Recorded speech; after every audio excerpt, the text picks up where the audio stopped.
Humans are walking war crimes, and that's why they're not allowed in our wars. Professor Luther's declaration hung in the air as his class of alien students sat in stunned silence. The lecture hall, carved out of sleek metallic walls and bathed in the sterile glow of interstellar lights, seemed to vibrate with the weight of his words. Yes, the professor continued, his tone a mix of disgust and admiration. You may have heard rumors, wild tales of human savagery on the battlefield, but I assure you the reality is far more disturbing. The classroom was filled with a diverse array of alien species, each one representing a different member of the Galactic Coalition. There was the seven-limbed Krika, whose large, multifaceted eyes blinked rapidly in what could only be interpreted as nervousness. The hulking Vosk, with his thick, armored hide, leaned forward in his seat, a frown creasing his ridged brow. Even the usually serene and emotionless Zelak, with their translucent jelly-like forms, seemed to ripple with unease. One student, a young Vkan with pale blue skin and 4 dexterous arms, raised a hand tentatively. But, Professor, aren't humans physically weaker than many of the species in the Coalition? How could they possibly be considered so dangerous? Luther turned his gaze to the student, his large dark eyes narrowing slightly. You see, it is not their physical strength that makes them dangerous. It is something far more insidious, something unexpected. The professor activated the holographic display behind him, and a series of images flickered to life. The first image was of a human soldier, clad in primitive body armor, standing atop a pile of rubble. His face was smeared with dirt and blood, and his eyes burned with an intensity that seemed to transcend the image itself. This is a human during the Siege of Talver, one of the last conflicts they were involved in before the ban, Luther explained. Note the lack of advanced weaponry, the minimal armor, and yet this one man was responsible for the deaths of over 3,000 Scorn warriors in a single night. A collective gasp rippled through the classroom. The Scorn were known for their resilience and ferocity in battle, their warriors standing nearly 9 feet tall, with claws that could rend through steel. The idea that a single, seemingly under-equipped human could have caused such destruction was beyond comprehension. Another student, a reptilian rockhash with scales that shimmered in shades of green and gold, hissed in disbelief. This is impossible. What kind of weapon did he use? Luther's expression darkened. No weapon, just his mind. Humans have an unparalleled capacity for violence and a disturbingly creative approach to warfare. They don't just fight, they adapt. They improvise. They find ways to turn even the most benign objects into instruments of death. He gestured to the next image, which showed the aftermath of the siege. The battlefield was littered with the bodies of Scorn warriors, their massive forms lying in pools of dark, viscous blood. Among the dead were crude, improvised traps, sharp shards of metal tied to ropes, makeshift explosives rigged from scavenged materials, and pits filled with sharpened stakes. It wasn't just his combat prowess that caused the Scorn to fall, Luther continued. It was his ability to think differently, to see solutions where others saw only obstacles. And it is this very ability that makes humans so unpredictable, so dangerous. The class was silent, the weight of the professor's words settling over them like a heavy shroud. They had all heard stories of human cunning, but this was something else entirely. This was a calculated, almost animalistic instinct for survival at any cost, a trait that defied all conventional understanding of warfare. One of the students, a slender Aaron with bioluminescent markings that pulsed softly in the dim light, leaned forward, his voice a mixture of curiosity and concern. But if they are so dangerous, why not just eliminate them entirely? Surely the Coalition could. Luther held up a hand, silencing him. Eliminate them? Easier said than done. The Coalition did consider it once, but they quickly realized that humans, when threatened with extinction, become even more formidable. They fight like cornered beasts, with a tenacity that borders on madness. The more you push them, the more dangerous they become. He paused, letting the gravity of his words sink in. No, the only solution was to ban them from participating in any future conflicts. It was the only way to ensure that their destructive potential could be contained. The errand student from earlier raised his hand again, his forefingers trembling slightly. But, Professor, isn't it unjust to single out one species like this? Aren't we denying them the right to defend themselves? Luther sighed, his gaze softening slightly. It may seem unjust, but consider the alternative.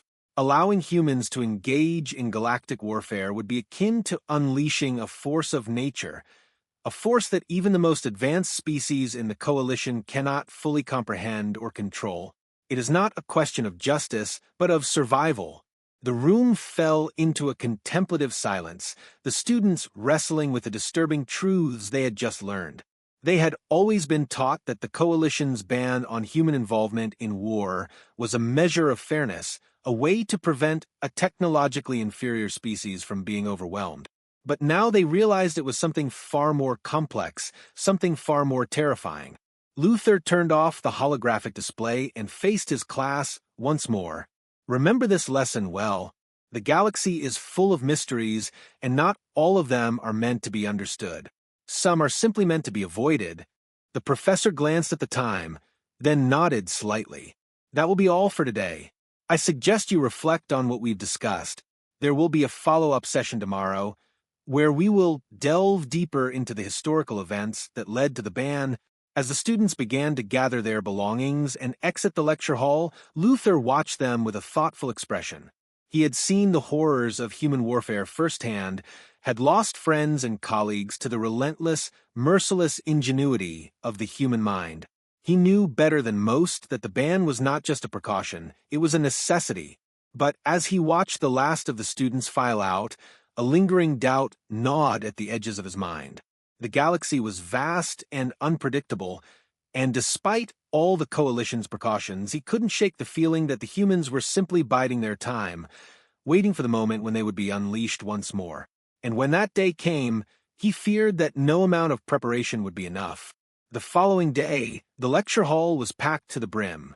Word had spread like wildfire throughout the campus about Professor Luther's revelations, and now every available seat was filled with students, their collective attention fixed on the front of the room.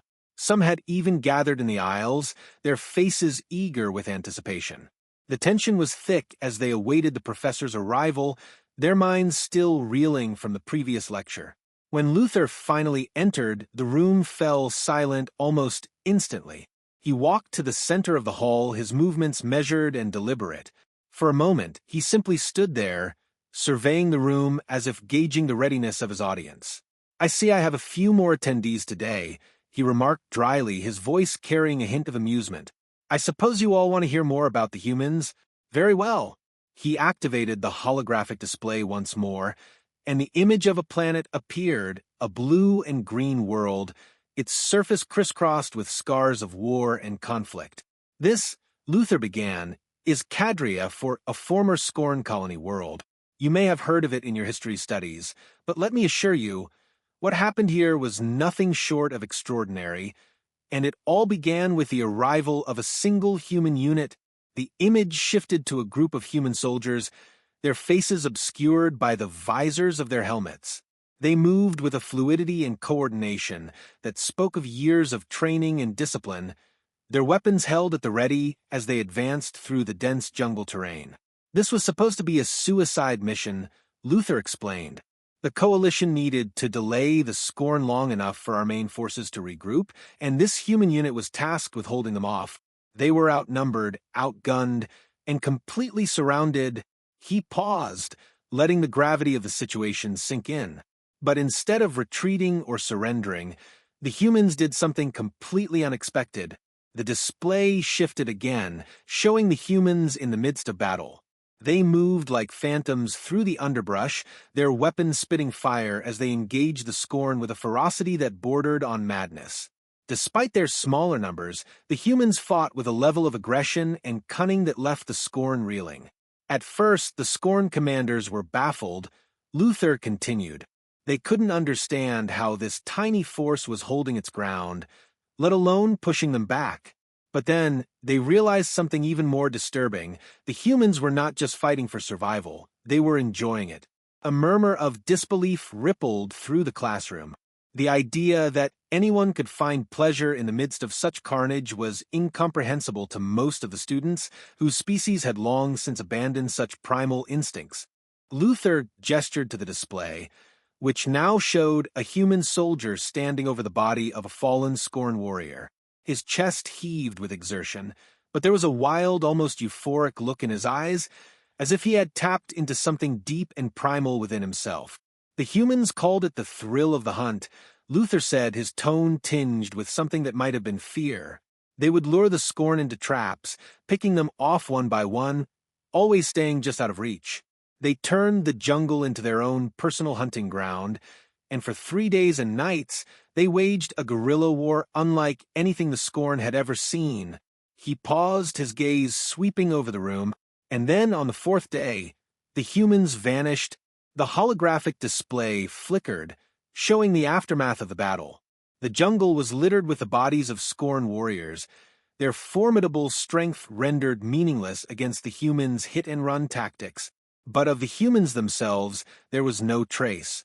They had disappeared into the shadows, leaving only destruction in their wake. The Scorn believed they had been driven mad. Luther continued that the humans had lost all sense of reason and were now little more than wild animals prowling the jungle in search of prey. They were so terrified that they abandoned the colony entirely, retreating to their ships and leaving Cadria to the humans. He turned to face the class, his expression grave, and that is how a single human unit, with no support and no reinforcements, managed to liberate an entire planet from one of the most feared species in the galaxy. The room was deathly quiet. The students, who had come expecting to hear more about human brutality, were now confronted with something far more unsettling. The realization that humans were not just dangerous because of their ability to kill. They were dangerous because they relished it. They had found a way to turn war itself into a game where the stakes were life and death, and where they always seemed to come out on top. One of the students, a young Zelak whose translucent body was trembling slightly, raised a tendril. "Professor, if the humans are so skilled in warfare, why don't they wage war on us? What stops them from conquering the galaxy?" Luther's expression softened slightly, and he let out a long, slow breath. "That, my dear students, is the question that haunts every member of the coalition. We don't know why they haven't turned their sights on us. Perhaps they are content to live in peace. Perhaps they are waiting for the right moment. Or perhaps they simply haven't found a worthy opponent yet." He let those words hang in the air, a chill reminder of the uncertainty that surrounded the humans. The class had come seeking answers, but all they had found were more questions that no one in the galaxy seemed to have the answers to. And as they sat there, grappling with the implications of what they had learned, one thing was becoming increasingly clear. The ban on human involvement in galactic war was not just a precaution. It was a desperate attempt to contain a force that, if unleashed, could very well change the fate of the entire galaxy. Luther finally nodded, signaling the end of the lecture. "That will be all for today. I suggest you spend some time reflecting on what we've discussed. Tomorrow, we will examine the Coalition's decision to ban human participation in war and the ramifications it has had on our collective security." As the students filed out of the room, their minds heavy with the weight of what they had learned, Luther watched them go, a sense of unease settling in his chest.